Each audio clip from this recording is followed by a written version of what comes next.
চিন্তামণি লোকর সুকাং সুরদ্র স্বর্গ সম্পদম প্রচ্যাতি গুরু প্রীত বৈকণ্ঠং যোগী দুর্লভম।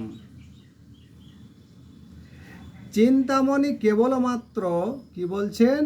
চিন্তামণি কেবলমাত্র লৌকিক সুখেই দিতে পারে, আর কল্পবৃক্ষ বড় জোর স্বর্গীয় সম্পাদিত দিতে পারে।